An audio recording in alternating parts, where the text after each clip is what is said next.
guys, welcome back to the channel. We're gonna use the motorcycle lift today, kind of crazy. And we're gonna be working on just changing out the spark plugs, changing the oil as you can see. And then we got the license plate plus some bolts and fanciness for that. Later on, we will get to rebuilding the carburetor, but for today, not so much. Big process to do all that, because to do that, airbox, the tank, and then the carburetors can come out and slide out, and then you can rebuild them, put them all back in, airbox, and then tank. So this is a Princess Auto, and I got some license plate bolts, plus a nifty chain, chain design, well, whatever, fly off the chain, there we go. Pretty nifty, be working perfect for this bike, the way it is. Turns out that this doesn't fit any of my plates. Even my old vintage plate, it doesn't quite fit. You're supposed to be able to line everything up properly, and nope, nothing. So maybe it's just me, I don't know, nothing lines up. So if you guys are wondering what the plate looks like, there she is, all installed. Not too bad.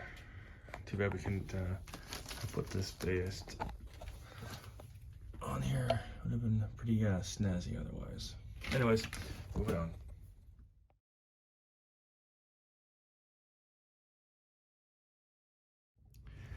That's what the oil plug looks like. You can see not much. That's nice. Rip it all off. It looks good.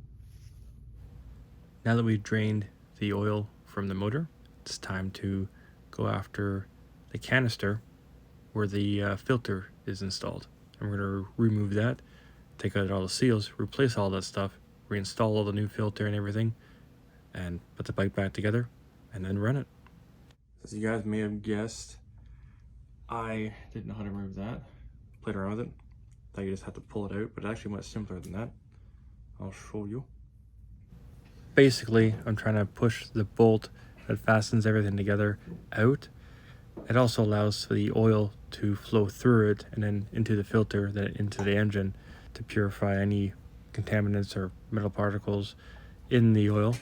And it's actually really hard to get apart, which is probably due to how old it is and how long it's been in the motor. 3 hours later. Yep, that's me. I'm still going at it. This took way too long. Should have been done within about 15 minutes, but oh well. So this actually literally just pops off, but the oil has been changed in years.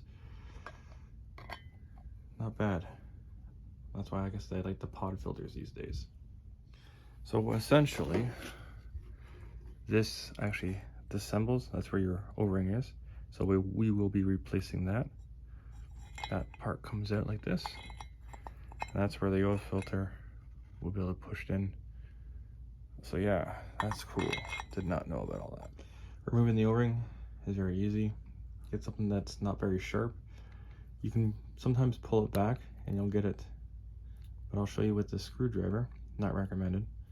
If you do this, just nice and gentle, you get it to roll. And once you get it to roll, oh, maybe I can do it without the screwdriver. Sometimes when they're newer, yeah, won't get it to roll. I need to gently do it with the screwdriver. And there's obviously covered in oil. So once you get it to roll like that, and I don't have all my fingers, as you may have noticed, you can just pull it down.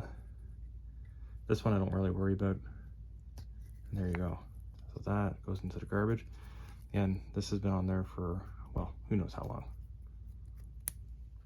If you look close, you can tell the difference between the two. Old one on the right, new one on the left. To reinstall them, just to reverse, get that.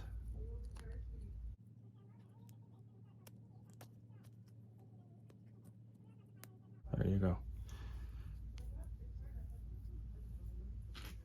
Also change this one. I can't get it back out, but you just pop this out gently.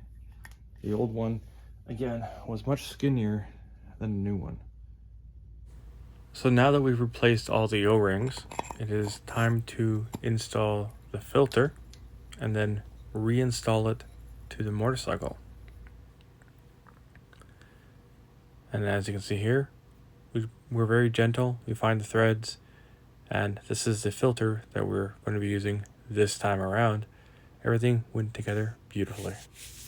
The oil that I've been using is 10W40 for motorcycles, and that's just what I use for now. Probably switch up later on.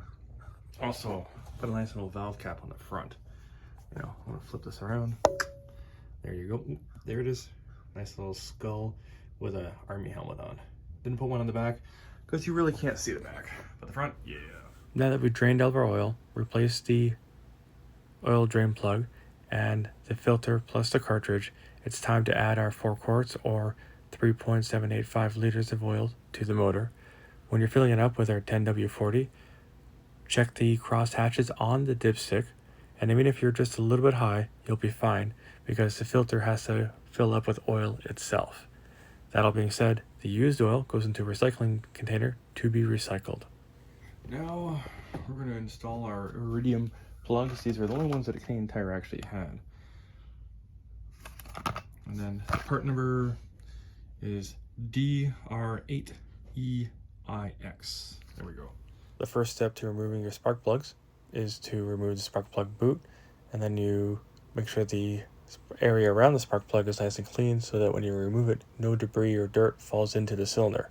At which point you just re-enreed the plug and tighten it to about 10 or so pounds, basically hand tight. So I've already matched my spark plugs to the appropriate resistance, but I want to check the old ones just in case.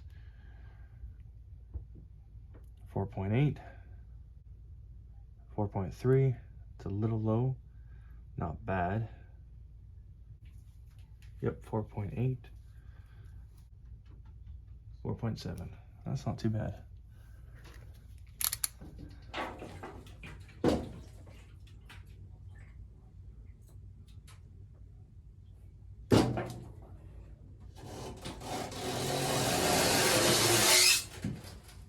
Tight fit. I think it was rubbing against, yeah, it was rubbing against the wheel over there. I must have pushed this forward.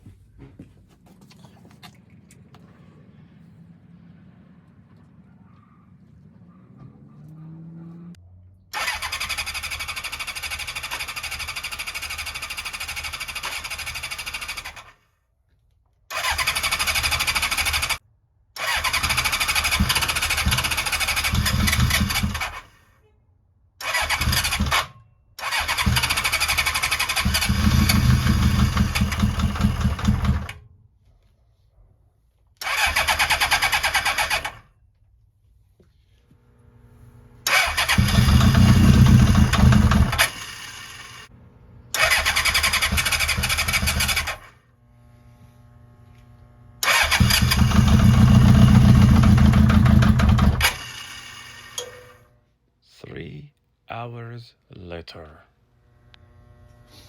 Just gonna adjust it. I'm gonna laugh if I'm right. You are right. Lefty loosey, righty tighty. So basically I'm allowing more fuel to go into it.